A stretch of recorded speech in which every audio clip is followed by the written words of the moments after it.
తిమోతికి రాసిన మొదటి పత్రిక 6వ అధ్యాయము 16వ వచనంలో, తిమోతికి రాసిన మొదటి పత్రిక 6వ అధ్యాయం 16వ వచనంలో, సమీపింపరాని తేజస్సులో ఆయన మాత్రమే వసించుచు అమరత్వం గలవాడై ఉన్నాడు. మనుషులలో ఎవడునూ ఆయనను చూడలేదు, ఎవడును చూడనేరడు అన్నాడు. దేవుడు పరలోకంలో ఉన్నారు. పరలోకంలో ఉన్న దేవునికి మరణం అనేది లేదు. జననం ఎలా లేదో మరణం కూడా లేదు దేవునికి. అయితే ఈ దేవునికి లక్షణాలు ఉన్నాయి. దేవునికి స్వభావం ఉంది. దేవునికి సర్వశక్తి ఉంది. దేవుడు తన యొక్క సర్వశక్తిని బట్టి సమస్తమును సృజించారు. సమస్తమును సృజించారు అన్నప్పుడు మానవుణ్ణి కూడా దేవుడు తన యొక్క స్వరూపంలో, తన యొక్క పోలికలో నిర్మాణం చేశారు. నిర్మాణం చేసినప్పుడు దేవుని యొక్క శక్తి మానవునికి ఇవ్వలేదు, కానీ దేవుని యొక్క స్వభావ లక్షణాలు, స్వరూపము, పోలిక, ఆ లక్షణాలు మానవునికి అనుగ్రహించారు దేవుడు. ఆయన శక్తికి సంబంధించి ఆయన సర్వశక్తిమంతుడు. మానవులకు ఆ శక్తి లేదు, ఉండదు. కాబట్టి దేవుడు మానవులకు దయచేసిన వాటిలో, ప్రేమతో దయచేసిన వాటిలో ప్రేమస్వరూపి మానవుడు, ప్రేమస్వరూపులు, సత్యస్వరూపులు, నీతి స్వరూపులు. అంతేకాదు దేవుడు దయామయుడు. మానవుడు సహితము దయ చూపిస్తాడు. అందుకని దేవుడు మానవుల కొరకు చేసిన సంకల్పం కూడా మానవుల యొక్క మేలును కోరి దయ వలన, మానవుల మీద ఆయన చూపించిన దయ వలన ఒక సంకల్పం రూపించబడింది. ఎఫెస్ పత్రిక మొదటి అధ్యాయంలో 3వ వచనం నుంచి ఇలా రాయబడి ఉంది. ఎఫెసీలకు రాసిన పత్రిక మొదటి అధ్యాయము 3వ వచనంలో నుంచి, మన ప్రభు అయిన యేసుక్రీస్తు యొక్క తండ్రి దేవుడు స్తుతింపబడునుగాక. ఆయన క్రీస్తునందు పరలోక విషయములలో ఆత్మ సంబంధమైన ప్రతి ఆశీర్వాదమును మనకు అనుగ్రహించెను. ఎట్లనగా తన ప్రియుని యందు తను ఉచితముగా మనకు అనుగ్రహించిన తన కృపా మహిమకు కీర్తి కలుగునట్లు తన చిత్త ప్రకారమైన దయా సంకల్పం చొప్పున అన్నాడు. కాబట్టి దేవుని యొక్క ఇష్టపూర్వకమైన సంకల్పం ఆయన యొక్క దయ వలన ఏర్పాటు చేయబడింది.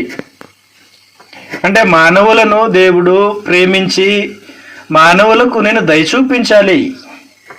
ఆ దయ చూపించాలంటే నాకు ఒక ప్లాన్ ఉంది. ఆయన సంకల్పం క్రీస్తు ద్వారా కుమారులుగా స్వీకరించాలి అనేది దేవుడు దయను బట్టి ఏర్పాటు చేసినటువంటి సంకల్పం అది. కాబట్టి దేవుని యొక్క దయ మానవుల పైన ఎంతకాలం ఉంటుందంటే, కీర్తనల గ్రంథం 30వ కీర్తనలో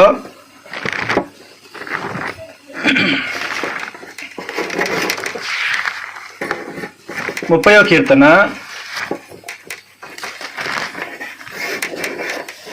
5వ వచనం చదువుతున్నాను. 30వ కీర్తన 5, ఆయన కోపము నిమిషం మాత్రముండును, ఆయన దయ ఆయుష్కాలమంతయు నిల్చును అన్నాడు. కాబట్టి మానవుల మీద దేవుని యొక్క దయ, నరుని యొక్క ఆయుష్కాలం తీరే రోజు వరకు దయ, మానవుల మీద దేవునికి దయ. కాబట్టి నిజంగా దేవునికి దయ నా మీద ఉందా అనే ప్రశ్న మనకు వచ్చినప్పుడు, దేవుని దయ లేకపోతే మానవుడి భూమి మీద సురక్షితముగా, ఆరోగ్యవంతముగా జీవించలేడు. అంతేకాదు దేవునికి దయ లేకపోతే ఆహారము భుజించి సంతోషించడం కూడా ఏ నరుని కూడా వీలుండదు. అందుకని దేవునికి దయ మానవుల మీద ఉంది. ప్రత్యేకించి దేవునికి దయ మానవుల మీద కురిపించబడుతున్నప్పుడు సంకల్పము మానవుల కొరకు ఏర్పాటు చేయబడింది అనే సంగతి దేవుడు తెలియజేశాడు.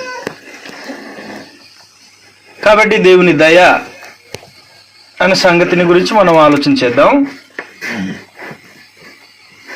రోమీయులకు రాసిన పత్రిక 2వ అధ్యాయము 2వ వచనం నుంచి చదువుతాను, చూడండి.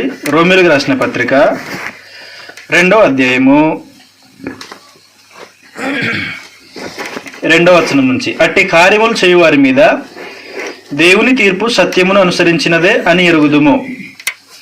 అట్టి కార్యములు చేయువారికి తీర్పు తీర్చుచు వాటినే చేయుచున్న మనుషుడా, నీవు దేవుని తీర్పు తప్పించుకుందవని అనుకుందువా?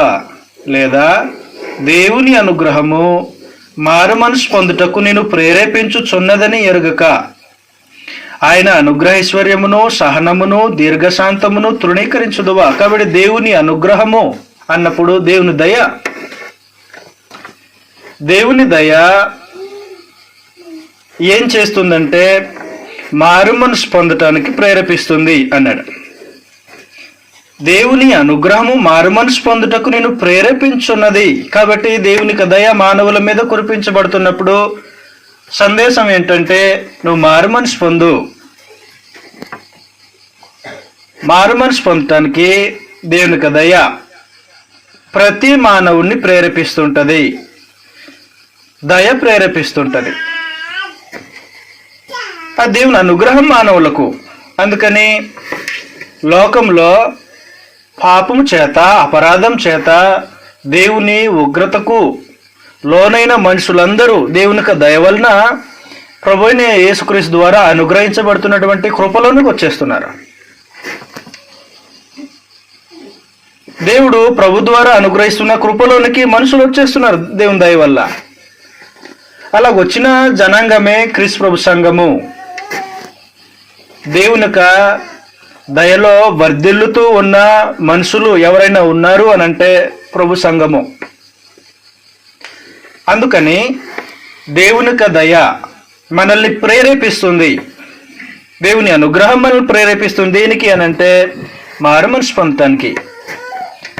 అదేటండి, మారు మనసు పొందే కదా నేను సంఘంలోనికి వచ్చాను, సంఘంలో ప్రవేశించాను, మారు మనసు పొందే కదా నేను బాప్తీసం పొందాను, మళ్ళీ మారు మనసు అంటారా? అవసరం మారు మనసు. ఎప్పుడు అవసరం అంటే మనం పాపం చేస్తాం.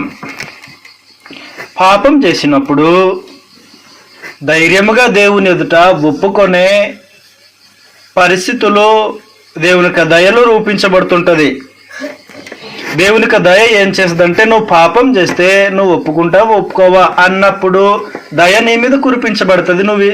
నువ్వు ఎలా స్పందిస్తావు అప్పుడు అన్నట్టు. కాబట్టి ఆదికాండం 3వ అధ్యాయంలో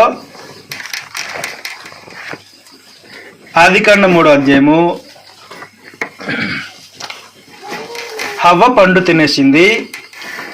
హవ్వ పండు తిన్న తర్వాత తనతో పాటు తన భర్తకి ఇచ్చేసింది. ఆదాము కూడా పండు తిన్నారు. తిన్న తర్వాత వారి కన్నులు తెరవబడింది. కన్నులు తెరవబడిన తర్వాత మేము దిగంబరులముగా ఉన్నాము అని గుర్తించి ఆకులను వస్త్రాలుగా వాళ్ళు చుట్టుకున్నారు. ఈలోపు దేవునికి స్వరము ఆదాము హవ్వలకు వినిపించబడింది. ఆదాము ఎక్కడున్నావు? ఆదాం ఎక్కడున్నావు? నిజానికి ఆదాము ఎక్కడున్నాడో దేవునికి తెలియక ఆయన అడగలేదు. ఆదాం ఎక్కడున్నాడో దేవునికి తెలీదా? తెలుసు. అడ్రస్ తెలీదా? ఆయనకి అడ్రస్ తెలుసు. అడ్రస్ గురించి చెప్పినప్పుడు అపోస్తుల కార్యం 10వ అధ్యాయంలో కొర్నేలి అనే ధర్మశాస్త్ర సంబంధమైన భక్తి పరునికి పేతురు ఎక్కడున్నాడో ప్రాంతం చెప్పేశాడు, అడ్రస్, వీధి చెప్పేశాడు, ఇల్లు చెప్పేశాడు. ఏ వ్యక్తి దగ్గర పేతురు ఉన్నాడో ఆ సంగతి చెప్పేశాడు. కాబట్టి అడ్రస్ దేవునికి తెలియదు అనేది కాదు, మనం ఏ ప్రాంతంలో ఉన్నామో, ఎలాంటి చోట్ల నివాసం ఉన్నామో కూడా ఆయనకి తెలుసు. అడ్రస్ గురించి ఆయన అడగలేదు. నువ్వు ఎక్కడున్నావు, ఎక్కడున్నావు ఆదాము? మేము తోటలో నీ స్వరం విని దాక్కున్నాం. అవునా? సంగతులు చదువుదాం 3వ అధ్యాయంలో 8వ వచనం నుంచి. చల్లపూటను ఆదామును అతని భార్యయు తోటలో సంచరించున్న దేవుడని యెహోవా స్వరమును విని, దేవుడని యెహోవా ఎదుటికి రాకుండా తోట చెట్ల మధ్యను దాగుకొనగా, దేవుడని యెహోవా ఆదామును పిలిచి, నీవు ఎక్కడా ఉన్నావనెను. అందుకతడు, నేను తోటలో నీ స్వరం వినప్పుడు దిగంబరినిగా నుంటిని గనుక భయపడి దాక్కుంటేనే అన్నాడు ఆదాము. కాబట్టి మేము దిగంబరులుగా ఉన్నాం కాబట్టి నీ స్వరం విని భయపడి దాక్కున్నాం అన్నాడు. ప్రత్యేకంగా మానవుల మీద, అందులో దేవుని సహవాసం కొంతకాలము అనుభవించి, పరిశుద్ధమైన జీవితాన్ని అనుభవించి, అనింద్యమైన జీవితాన్ని అనుభవించి, పాపపు సంబంధమైన జీవితము లేకుండగా, పాపానికి చోటే లేకుండా జీవితాలు జీవించిన మనుషుడు ఒకసారి పడిపోయాడు అనుకోండి, పడిపోయిన వ్యక్తిని లేవనెత్తటానికి దేవుడు అనుగ్రహించే మరొక రూపము దయ. కాబట్టి పాపం చేశాడు ఆదాము. దేవునికి తెలియక ఆయన అడగలేదు. నువ్వు ఎక్కడున్నావు అన్నప్పుడు ఆదాము పాపంలో ఉన్నాడు, దిగంబరిగా ఉన్నాడు అన్న సంగతి దేవునికి తెలియదా? తెలుసు. నువ్వు ఎక్కడున్నావు అన్నప్పుడు ఆదాము యొక్క స్థాయి, ఆదాము యొక్క స్థితి ఏంటంటే పాపపు స్థితి. కాబట్టి పాపపు స్థితిలో ఉన్న ఆదాము దేవునిక దయ ఆదాముకు ప్రేరేపిస్తుంది ఏంటంటే, మారుమనసు పొందు. గ్యారంటీగా పండు తింటే చనిపోతాడు, వాస్తవమే. పండు తింటే చనిపోతాడు, కళ్ళు తెరవబడుతుంది, వాస్తవమే. కానీ ఆదాము మారు మనసు పొందటానికి ప్రేరేపించినప్పుడు ఆదాము ఏం చేశాడంటే దయను తృణీకరించేశాడు. దేవుని దయ నాకు అక్కర్లేదు అన్నాడు. ఆ తర్వాత దేవుని దయ మారు మనసు పొందటానికి హవ్వను ప్రేరేపించింది. అప్పుడు హవ్వ దగ్గరికి వెళ్ళాడు పరమ తండ్రి. 13వ వచనం. అప్పుడు దేవుడని యెహోవా స్త్రీతో, నీవు చేసినది ఏమిటని అడగగా, స్త్రీ, సర్పం నన్ను మోసపుచ్చినందున తింటున్న నేను. కాబట్టి సర్పం నన్ను మోసపుచ్చింది, నువ్వు చేసింది ఏంటి? మారుమనసు పొందటానికి దేవుని దయ మనుషుల మీద కురిపించబడుతుంటది. పాపం చేసినప్పుడు మారుమనసు పొందటానికి దయ మన మీద నిల్చుంటది. అలా నిల్చున్నప్పుడు మనం పాపం చేసామన్న సంగతి దేవునికి తెలియదని కాదు, దేవునికి తెలుసు. పాపం చేసినప్పుడు నువ్వు మారుమనసు పొందాలి అని దేవుడు దయ చూపిస్తాడు. మొట్టమొదటి నరుడు ఆదాము హవ్వ ఇద్దరు పాపం చేశారు. ఇద్దరు పాపం చేసినప్పుడు వాళ్ళు దేవునికి దయను తృణీకరించేశారు.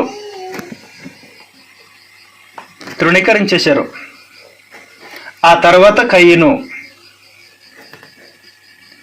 వాస్తవానికి అపవాది సంబంధి, దుష్టుని సంబంధి. అయినా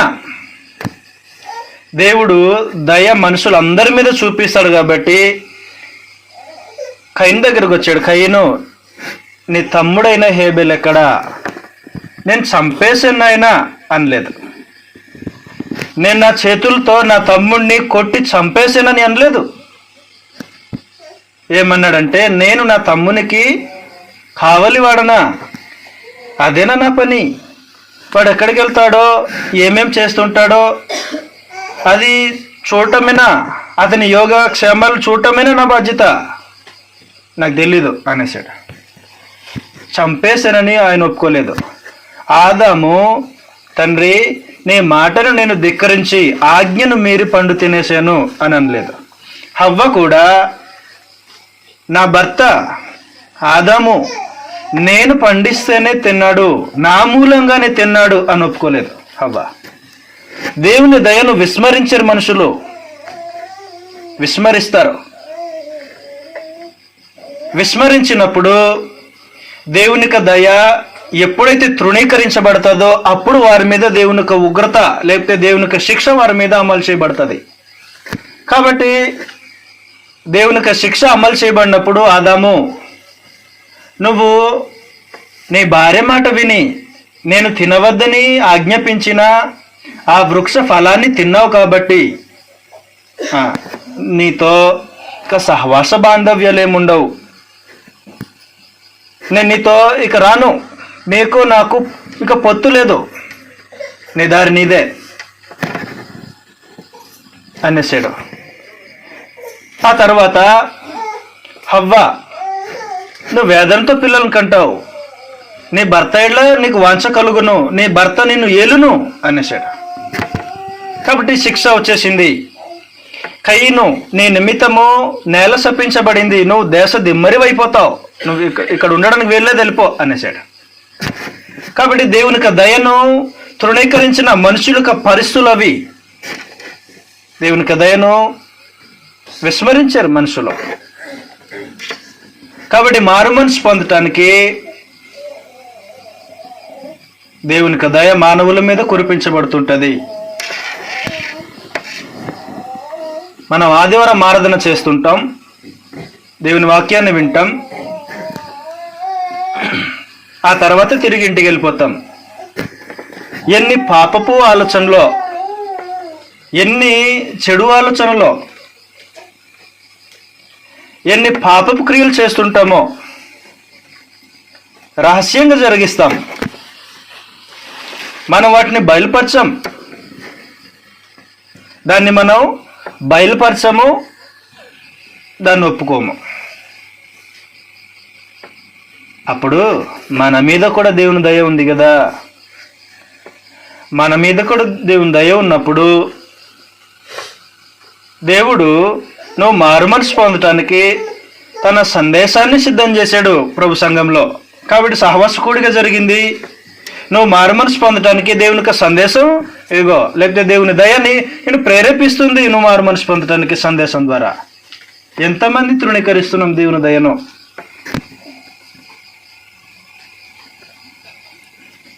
కాబట్టి దేవుని దయ మారు మనసు పొందటానికి ప్రేరేపిస్తున్నప్పుడు తృణీకరించొద్దు.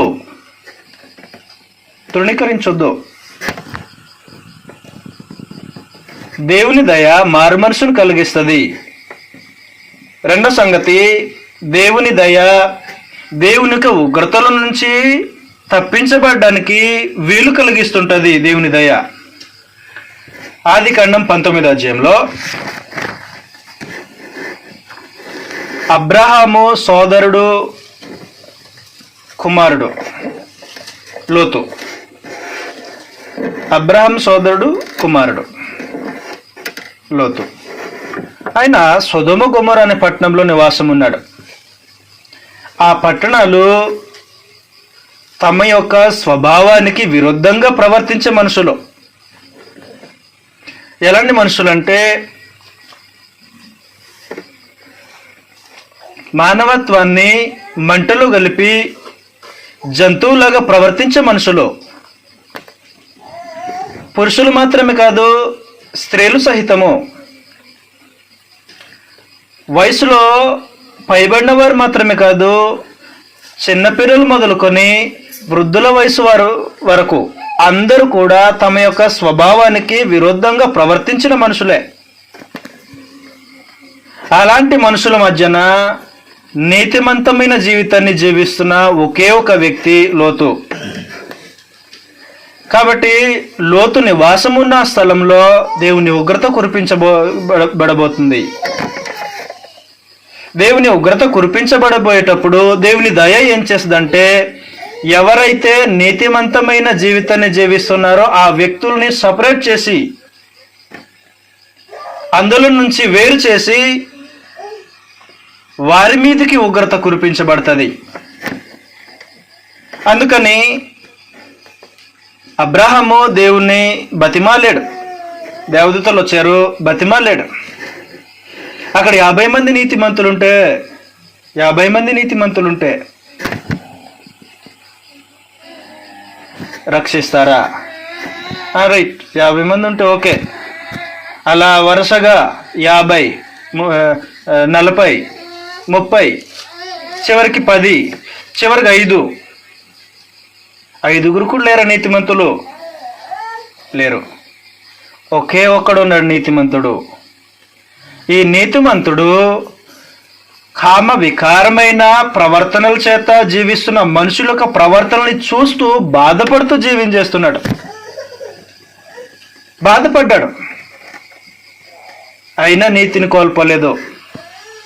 అలాంటి మనుషుల మీద దేవుని దయ చూపించబడుతుంది.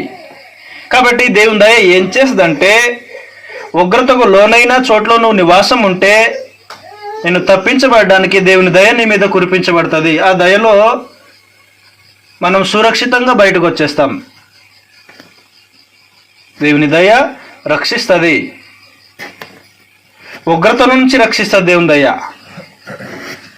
ఆదికాండం 19వ అధ్యాయంలో అయితే మనం ఏం చేయకూడదంటే, దేవుని దయ ఉగ్రత నుంచి తప్పిస్తుంది వాస్తవమే. మనం ఏం చేయకూడదంటే, రక్షించబడటానికి నిర్లక్ష్యముగా వ్యవహరించకూడదు. దేవుని ఉగ్రత లోకం మీద ఉంది. దేవుని ఉగ్రత లోకం మీద కురిపించబడబోతున్నప్పుడు దేవుని కుమారుడైన యేసుక్రీస్తు మన మీద ఉన్న ఉగ్రత ఆయన భుజాల మీద లేకపోతే ఆయన శరీరం మీద మోసారు. ఉగ్రత ఆయన వైపు షిఫ్ట్ అయిపోయింది. మనకు ఆయన దేవునికి కృప కురిపించబడుతుంది. అయితే దేవుని దయ మన మీద ఉన్నప్పుడు రక్షించబడటానికి 2-3 ఆలోచనలు మనం చేయకూడదు. రక్షించబడటానికి ఎవరికి వారుగా సొంత నిర్ణయము అనేది తీసుకోవాలి. చదువుతాం సంగతులు 19వ అధ్యాయం, ఆదికాండం 19వ అధ్యాయంలో 12వ వచనం చదువుదాం. అప్పుడు ఆ మనుషులు లోతుతో, ఇక్కడ నీకు మరి ఎవరున్నారు? నీ అల్లుని, నీ కుమారులను, నీ కుమార్తెలను, ఈ ఊరిలో నీకు కలిగిన వారిని అందరినీ లోపలికి తీసుకుని రమ్ము. మేము ఈ చోటు నాశనం చేయవచ్చుతిమి. వారిని గూర్చిన మొర యెహోవా సన్నిధిలో గొప్పదాయన గనుక దాన్ని నాశనం చేయుటకు యెహోవా మమ్మును పంపెనని చెప్పగా. కాబట్టి దేవుని యొక్క ఉగ్రత ఒక చోటు మీద కురిపించబడుతున్నప్పుడు అందులో నేల మొలకలు లేకుండా మనుషుడు జీవించి ఉండడానికి వీలే లేకుండా ఆయన ఉగ్రత కురిపించబడుతుంది. మనుషుడు తప్పించుకోగలుగుతాడు కదా, తప్పించుకోలేడు కదా. మరి పక్షులు తప్పించుకోగలుగుతాయి కదా. ఈ చెట్టు నుంచి ఆ చెట్టుకి ఎగురుకుంటూ తమ యొక్క ప్రాణాన్ని కాపాడుకుంటాయి కదా. పురుగులు ఇక్కడి నుంచి మరో చోటికి పాకుకుంటూ వెళ్తూ తప్పించుకుంటాయి కదా అనే ఆలోచన రావచ్చు. దేవుని యొక్క ఉగ్రత కురిపించబడేటప్పుడు మనుషుడు మాత్రమే కాదు, పక్షులే కాదు, పురుగులే కాదు, అసలు ఏది కూడా తప్పించుకునే దానికి వీలు లేకుండా దేవుడు శిక్షిస్తాడు. అందుకని ఆదికాండం 7వ అధ్యాయంలో జలప్రళయం వచ్చింది. కొండలు మునిగిపోయింది, పర్వతాలు మునిగిపోయింది, పర్వతాలు దాటి నీళ్లు ప్రవహిస్తుంది, పర్వతాల కంటే ఎత్తుగా నీళ్లు నించుంది. తప్పించబడేదానికి వీల్లేదు. కాబట్టి సొదొమ గొమొర పట్టణం మీద దేవుని ఉగ్రత కురిపించబడుతున్నప్పుడు దేవుని దయ నీతిమంతుడైన లోతు మీద రక్షించబడతావా?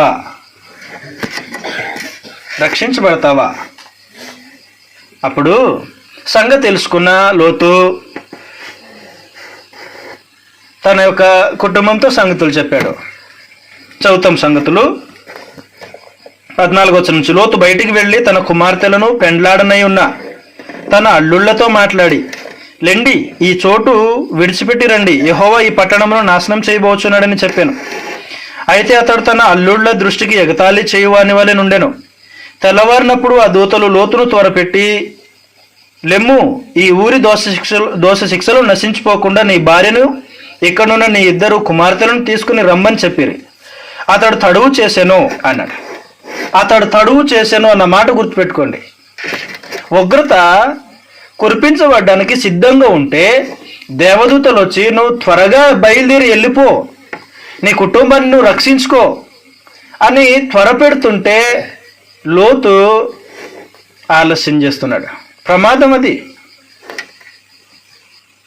కాబట్టి అలా కాబోయే అల్లుళ్ళకి చెప్పాడు, ఎగతాళి చేశారు.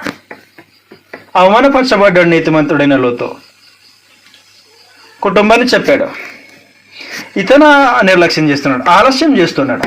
అప్పుడు ఏం చేశారంటే దేవదూతలే వారి చేతులు పట్టుకొని బయటికి తీసుకెళ్ళిపోయారు. బయటికి ఎప్పుడైతే వెళ్ళారో వారు నివాసం ఉన్న ఆ చోటు మీదకి దేవుని ఉగ్రత కురిపించబడింది. అది ఎలాంటిది అని అంటే ఆకాశం నుండి 23వ వచనం నుంచి చూడండి. 19:23 వచనం నుంచి. లోతు సోయారుకు వచ్చినప్పుడు ఆ దేశమున సూర్యుడు ఉదయించెను. ఏ దేశమున? సొదొమ గొమొర దేశం మీద సూర్యుడు ఉదయిస్తే అప్పుడు యెహోవా సొదొమ మీదను గొమొర మీదను యెహోవా యొద్ద నుండి గంధకమును అగ్నిని ఆకాశం నుండి కురిపించి ఆ పట్టణములను ఆ మైదానం అంతటిని ఆ పట్టణములలో నివసించిన వారిని అందరినీ నేల మొలకను నాశనం చేశాను అని. నేల మొలక. కాబట్టి రక్షించబడడానికి దేవుని దయ మన మీద ఉన్నప్పుడు నిర్లక్ష్యం చేయకూడదు. ఈ చోటు దేవుని ఉగ్రతకు లోనై ఉన్న చోటు, కాబట్టి తప్పించబడాలి. లోతు నిర్లక్ష్యం చేసినట్టుగా నేడు మనం నిర్లక్ష్యం చేయకూడదు. ఒక వాస్తవమైన విషయం ఏంటంటే దేవుని దయ ఈ భూమి మీద కురిపించబడుతుంది. నేడు దేవుని దయ. భూమి శాశ్వతమైంది కాదు, అలాగే భూమి మీద ఈ నరుడు శాశ్వతమైన వాడు కాదు. నేడు మనం తినటానికి ఆహారం ఇస్తున్న భూమి, మనం నివసించటానికి అన్ని విధాలుగా పరిస్థితులను సమకూరుస్తున్న ఈ భూమి, మనం చనిపోయిన తర్వాత లేకపోతే ఆత్మ దేహాన్ని విడిచిపెట్టి వెళ్ళిపోయిన తర్వాత ఈ దేహాన్ని కప్పి పెట్టడానికి చోటిచ్చిన భూమి. మనము ప్రకృతి ద్వారా ఆరోగ్యవంతమైన వాతావరణాన్ని పొందుకోవడానికి అన్ని విధాలుగా దేవుని చేత క్రమపరచబడినటువంటి ఒక భూమి ఒక రోజున కాలిపోబోతుంది. ఇది వాస్తవం.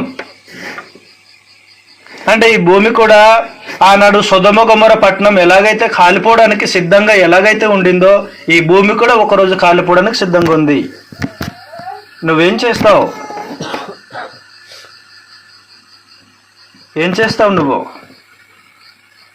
మరి భూమి కాలిపోతే ఇక్కడ నుంచి మరో భూమికి వెళ్ళిపోతాను అనే అలాంటి ఆలోచనలు లేవు. ఇలాంటి భూమి మరొకటి లేదు. ఇలాంటి భూమి మరొక చోటు లేదు, మరొక భూమి లేదు. నువ్వేం చేస్తావు? దేవుని ఉగ్రత నీ మీద, లేకపోతే ఈ భూమి మీద దేవుని ఉగ్రత, ఈ భూమి కాలిపోద్ది అన్నాడు పేతురు పత్రికలో. పంచభూతములు మిక్కటమైన వేండ్రంతో లయమైపోద్ది అన్నాడు. భూమియో దానిలోనున్న కృత్యములు కాలిపోవును అన్నాడు. అంటే ఈ భూమి కూడా ఒకరోజు కాలిపోబోతుంది. నువ్వేం చేస్తావు? దేవుని దయ నీ మీద ఉంది కదా, నువ్వు రక్షించబడడానికి నిర్లక్ష్యం చేస్తావా? నిర్లక్ష్యం చేయొద్దు. దేవుని దయ రక్షించబడటానికి దేవుని దయ ప్రేరేపిస్తుంటుంది. కాబట్టి ప్రభు సంఘం భూమి మీద ఉంది. భూమి మీద ప్రభు సంఘం ఉన్నా అది పరలోకంతో అటాచ్మెంట్ అయిపోయి ఉంది. మన దగ్గరలో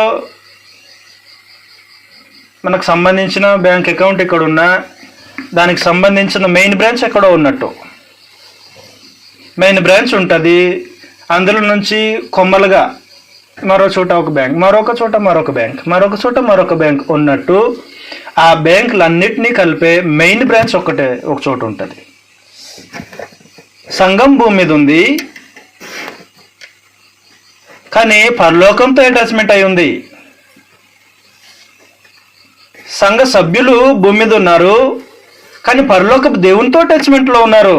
కాబట్టి ఎలాగో అటాచ్మెంట్లో ఉన్నారంటే, మీరు నా కుమారులు కుమార్తెలు, నేను మీ మీద దయ చూపిస్తున్నాను అన్నాడు. దయ మనుషులను రక్షించడానికి ప్రేరేపిస్తుంది. అందుకని ఏం చేయొద్దు అన్నాడంటే, రోమిలకు రాసిన పత్రిక 2వ అధ్యాయము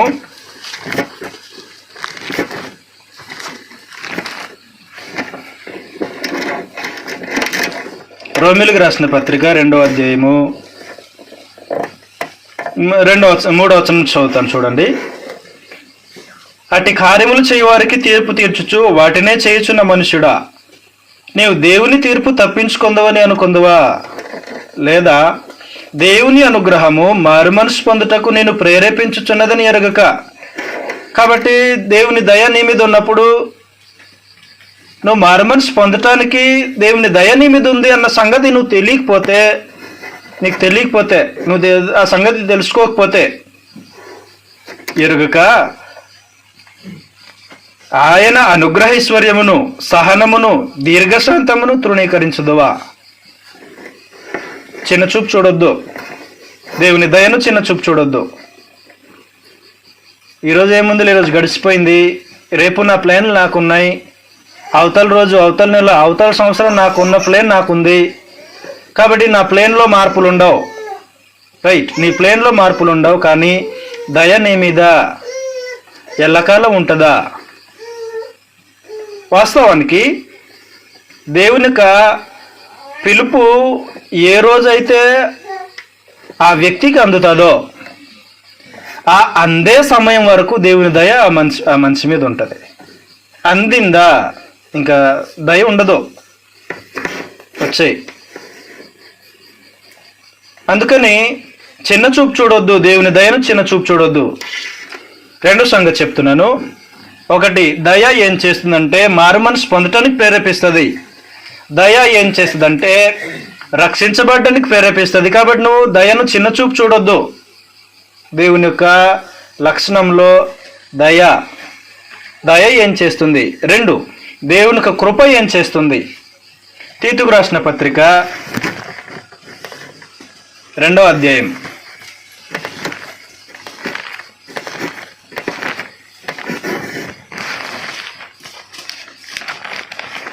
2వ అధ్యాయము 11వ వచనం నుంచి ఇలా రాయబడి ఉంది. తీతుకు రాసిన పత్రిక 2వ అధ్యాయం 11వ వచనం నుంచి, ఏలయనగా సమస్త మనుషులకు రక్షణకరమైన దేవుని కృప ప్రత్యక్షమై మనము భక్తిహీనతను ఇహలోక సంబంధమైన దురాశలను విసర్జించి శుభప్రదమైన నిరీక్షణ నిమిత్తము, అనగా మహాదేవుడును మన రక్షకుడునైన యేసుక్రీస్తు మహిమ యొక్క ప్రత్యక్షత కొరకు ఎదురు చూచుచు ఈ లోకంలో స్వస్థ బుద్ధితోనూ నీతితోనూ భక్తితోనూ బ్రతుకుచుండవలని మనకు బోధిస్తున్నది. కాబట్టి దేవుని కృప ఏం చేస్తుందంటే భక్తిహీనతను విడిచిపెట్టేయి అని చెప్పింది. దేవుడు మనుషుల దగ్గర నుంచి ఆయన కోరుకునేది ఆయన కోరుకున్నట్టు ఉండే భక్తి. మనము మన యొక్క సొంత ఆలోచనలు బట్టి, సొంత నిర్ణయాలను బట్టి, మనకు అనుకూలమైన సంగతులను బట్టి ఆలోచన చేసి జరిగించేది భక్తి కాదు. భక్తిహీనత దేవుని యొక్క ప్రజల్లో నివాసం ఉంటుంది. నిజానికి లోకంలో భక్తిహీనత ఉంది. భక్తిహీనతను బట్టే దేవుని ఉగ్రత కురిపించబడడానికి సిద్ధంగా ఉండింది. అలాగే నేడు కూడా సిద్ధంగా ఉంది. భక్తిహీనత మీద దేవుని ఉగ్రత కురిపించబడడానికి సిద్ధంగా ఉంది. వాస్తవమే, లోకం మీద దేవుని ఉగ్రత కురవడానికి సిద్ధంగా ఉంది భక్తిహీనతను బట్టి. మరి ప్రత్యేకించి దేవుని కృప ఏం చెప్తుందంటే భక్తిహీనతను విడిచిపెట్టేసాయి అని చెప్పింది. ఎందుకు భక్తిహీనతను విడిచిపెట్టేసాయి అని చెప్పిందంటే దేవుడు భక్తిహీనతను ద్వేషిస్తాడు. ఆయన నివాసం ఉన్న చోట భక్తిహీనతకు చోటుండదు. 45వ కీర్తనలో 6వ వచనంలో ఇలా రాయబడింది.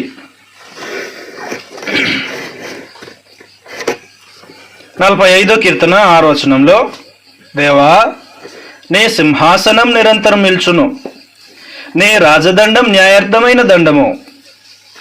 నీవు నీతిని ప్రేమించి భక్తిహీనతను ద్వేషించుతున్నావు. కాబట్టి దేవుడు నీతిని ప్రేమించి భక్తిహీనతను ద్వేషిస్తున్నాడంటే తను ప్రేమించి తన కుమారుడైన యేసుక్రీస్తు ద్వారా తనకు కుమారులుగా కుమార్తెలుగా ఉండటానికి స్వీకరించబడిన మనుషుల దగ్గర భక్తిహీనత నివాసం ఉంటే ఆయన సహించడు. కాబట్టి కృప ఏం చేస్తుందంటే, ఆయన భక్తిహీనత వదిలేయి, భక్తిని సంపాదించు, భక్తిహీనతను వదిలిపెట్టేసేయి అని చెప్తుంది. తిమోతికి రాసిన మొదటి పత్రిక 6వ అధ్యాయంలో 11వ వచనంలో నుంచి ఇలా రాయబడింది.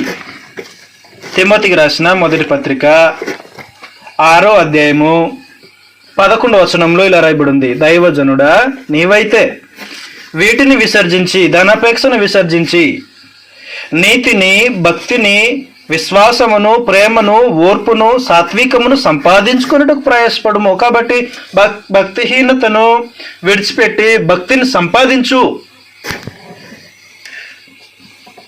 భక్తిని సంపాదించు, భక్తిహీనతను విడిచిపెట్టేసేయి. ఏది భక్తిహీనత అనంటే, తల్లిదండ్రులను గాలికి విడిచిపెట్టి నిత్యము బాధించే మనిషి భక్తిహీనతలో ఉన్నాడు, ప్రభు సంఘంలో ఉన్నా కానీ.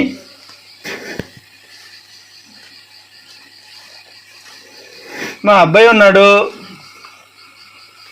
మా అబ్బాయి వల్ల లేకపోతే మా అమ్మాయి వల్ల ఎప్పుడు నేను ఏడుస్తూనే ఉన్నాను, ఇప్పుడు కూడా ఏడుస్తూనే ఉన్నాను, మా అబ్బాయి నన్ను అంతగా ఇబ్బంది పెడుతున్నాడు అని ఏ తల్లి అయితే తన కూతురుని బట్టి తన కొడుకుని బట్టి అంటుందో ఆ వ్యక్తిలో భక్తిహీనత కాపురం ఉన్నట్టు.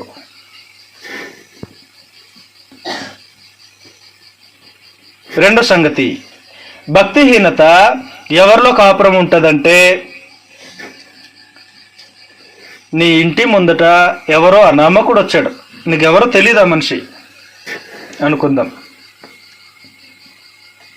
తల్లిదండ్రులు లేరు, అసలు ఆయనకు సంబంధించిన మనుషులు ఎవరు లేరు, ఎక్కడి నుంచో వచ్చాడు ఆ నమ్మకుడు, నీ ఇంటి ముందుకు వచ్చాడు, నీ ఇంటికి వచ్చాడు, లేకపోతే నీ కనుదృష్టి కనిపించాడు. నువ్వేం చేయాలి? దిక్కులేని వారిని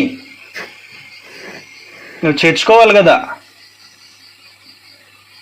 పో అటు పో అని తృణీకరించేసావు. భక్తిహీనత నీలో కాపురం ఉన్నట్టు. మూడో సంగతి, భక్తిహీనత ఎవరిలో కాపురం ఉంటుందంటే, విధవరాండను పరామర్శించని వారి ఎదుట వారిలో భక్తిహీనత కాపురం ఉంటుంది. కాబట్టి విధవరాళ్ళు ఉన్నారు, నిజమైన విధవరాళ్ళు, గ్రంథం చెప్పినట్టుగా నిజమైన విధవరాళ్ళు ఉన్నారు. ఆ విధవరాళ్లను నువ్వు ఏడిపిస్తున్నావు అనుకో, నీ మూలంగా విధవరాళ్ళు నిత్యం బాధించబడుతున్నారు అనుకో,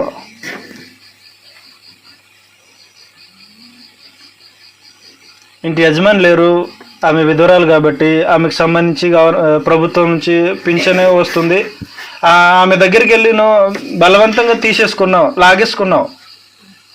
అలా ప్రతిసారి, ఒకసారి కాదు, మాటికి ప్రతిసారి ఇబ్బంది పెడుతూనే ఉన్నావు. లేకపోతే ఆమెను ప్రేమించి ఇరుగు పొరుగు వారు వస్త్రమో ఆహారమో ఏమో అనుగ్రహిస్తున్నారు, నువ్వు దాన్ని ఆమెకి ఇచ్చిన వాటిని ఆశించి బలవంతంగా ఆమె దగ్గర నుంచి లాగేసుకుంటున్నావు, బాధ పెడుతున్నావు విధవరాల్ని. అప్పుడు నీలో భక్తిహీనత కాపురం ఉన్నట్టు కదా. యాకోబు రాసిన పత్రిక మొదటి అధ్యాయంలో, యాకోబు రాసిన పత్రిక మొదటి అధ్యాయము 26వ వచనం నుంచి ఇలా రాయబడింది. ఎవడైనా నోటికి కళ్ళెం పెట్టుకొనక తన హృదయమును మోసపరుచుకొనుచు భక్తి గలవాడనని అనుకొని నేడలా వాని భక్తి వ్యర్థమే. తండ్రైన దేవుని ఎదుట పవిత్రమును నిష్కళంకమునైన భక్తి ఏదనగా దిక్కులేని పిల్లలను. కాబట్టి దిక్కులేని పిల్లలను బాధించేవాని వానిలో భక్తిహీనత ఉంటుంది. విధవరండను వారి ఇబ్బందిలో పరామర్శించుటయు. కాబట్టి విధవరండను ఇబ్బంది పెట్టే వ్యక్తులు భక్తిహీనతలో ఉన్నారు. తల్లిదండ్రులను ఇబ్బంది పెట్టేవాళ్ళు భక్తిహీనతలో ఉన్నారు. వారి ఇబ్బందిలో పరామర్శించుటయు అన్నాడు. తర్వాత మరో సంగతి ఏంటంటే, ఎవరెవరు భక్తిహీనతలో ఉన్నారో చెప్పాను. ఒకటి, తల్లిదండ్రులను బాధించేవాడు భక్తిహీనతలో ఉన్నాడు. దిక్కులేని వారిని బాధించేవాడు భక్తిహీనతలో ఉన్నాడు. విధవరాండ్రను వారి ఇబ్బందిలో పరామర్శించకుండా వారిని ఇబ్బంది పెడుతున్నాడు అనుకో, వాడు భక్తిహీనతలో ఉన్నాడు. తర్వాత 26వ వచనంలో ఏం చెప్పాడంటే, నోటికి కళ్ళెం పెట్టు కొననివాడు కూడా భక్తిహీనతలోనే ఉన్నాడు. నోటికి కళ్ళెం,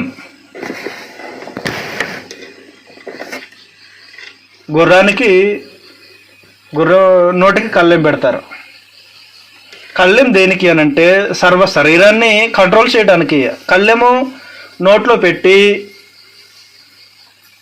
ఆ కళ్ళెనికి అనుసంధించి తాడుంటే ఆ తాడు గుర్రం మీద ఎక్కి కూర్చున్న వ్యక్తి తన చేతిలో పట్టుకుంటాడు. కాబట్టి దాన్ని లాగుతాడు. ఎటువైపు తిప్పాలో అది అటువైపు తిప్పుతుంది.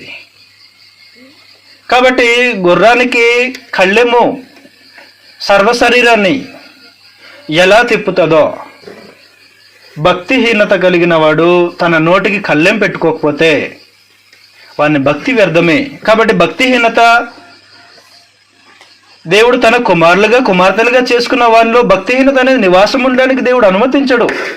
నేను ద్వేషిస్తున్నాను, భక్తిహీనత నేను ద్వేషిస్తున్నాను. విడిచిపెట్టేసే భక్తిహీనత. తల్లిదండ్రులు బాధించొద్దు, విడిచిపెట్టేసేయి, భక్తిహీనతని విడిచిపెట్టేయి. విధవరాండ్రిని బాధించొద్దు, భక్తిహీనత అది విడిచిపెట్టేయి. మరో సంగతి ఏం చెప్పాడంటే, 5వ సంగతి, ఇహలోక మాలిన్యము తన కంటకుండా తన్ను కాపాడుకొనుటైన ఏది భక్తిహీనత అనంటే, ఇహలోక మాలిన్యము తనకు అంటించుకునేవాడు భక్తిహీనతలో ఉన్నట్టు.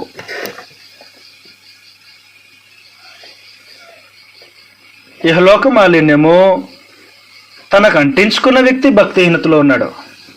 కాబట్టి దేమా ఉన్నాడు, ఇహలోక స్నేహాన్ని ఆయన ప్రేమించి వెళ్ళిపోయాడు. దేమా నన్ను విడిచిపెట్టి వెళ్ళిపోయాడు అన్నాడు పౌలు గారు. ఆ సంగతి చెప్పి తిమోతికి రాసిన 2వ పత్రికలో 4వ అధ్యాయము 9వ వచనం నుంచి ఇలా రాయబడి ఉంది. తిమోతికి రాసిన 2వ పత్రిక 4వ అధ్యాయం 9వ వచనంలో, నా యొద్దకు త్వరగా వచ్చుటకు ప్రయత్నం చేయము, దేమ ఇహలోకమును స్నేహించి. కాబట్టి ఇహలోక మాలిన్యము తన కంటకుండా కాపాడుకున్నవాడు భక్తిపరుడు అవుతాడు. కానీ ఇహలోక మాలిన్యం, లోకంలో మలినం ఉంది, చెడు ఉంది లోకంలో. నువ్వేం చేయాలి? నువ్వు అంటించుకోవద్దు.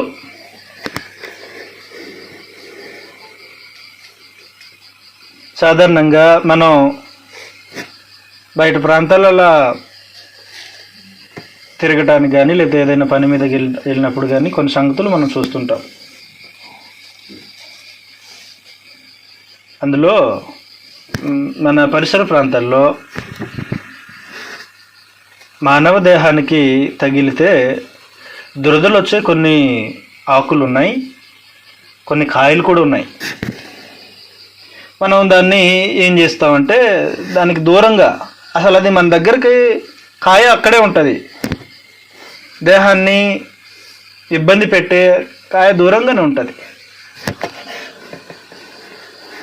అది పండింది, ఎండిపోయి ఉంది, ఈలోపటి నుంచి గాలి వచ్చేసింది. ఆ గాలికి ఎగురుకుంటూ మన దేహానికి తగిలినట్టుగా మనకు అనిపించదు, తెలీదు, మనం ఇబ్బంది పడిపోతాం. మనం అడవిలో అలా తిరుగుతుంటాం, అందులో ఒక ఆకు జస్ట్ మన మానవ దేహానికి తాకితే చాలు ఇబ్బంది పెట్టేస్తుంది దేహాన్ని. ఎక్కడ తాకితే అక్కడ. ఇహలోక మాలిన్యం తనకు అంటించుకున్నవాడు నిత్యం బాధ అనుభవిస్తుంటాడు.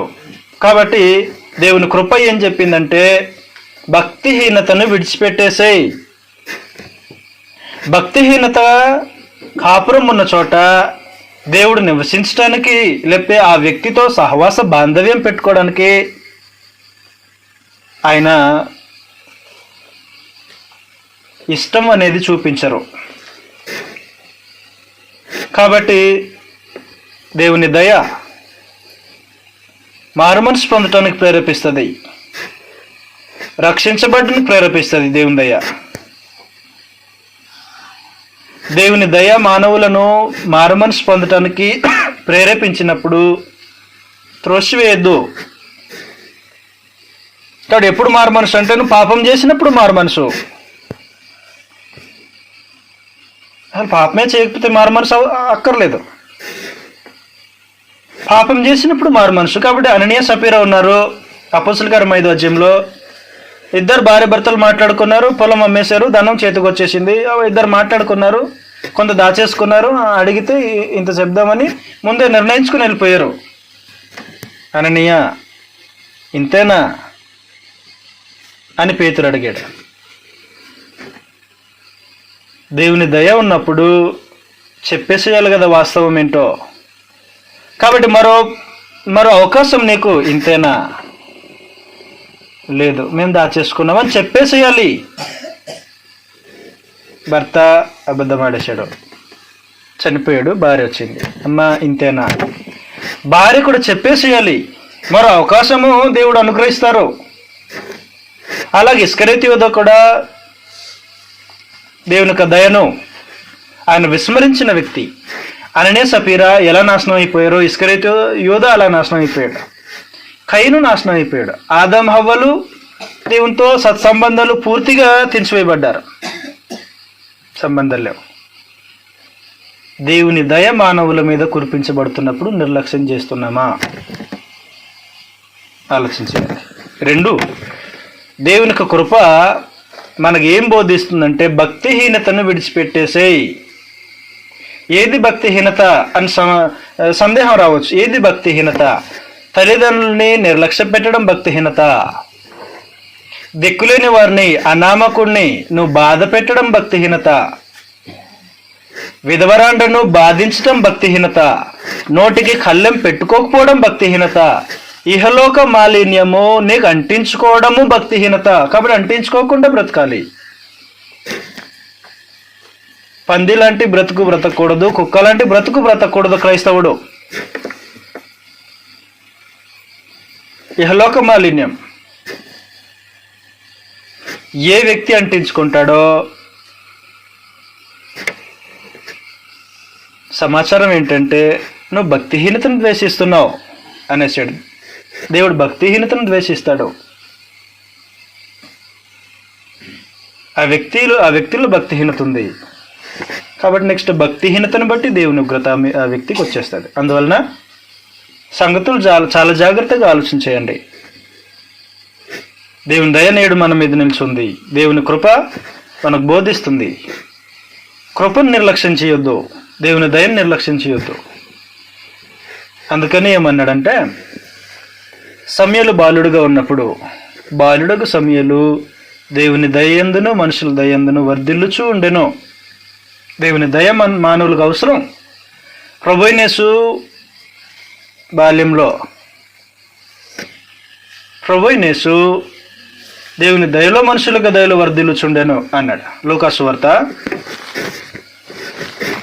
2వ అధ్యాయంలో సమూయేలు గురించి సమూయేలు మొదటి గ్రంథంలో ఉంది. లూకా సువార్త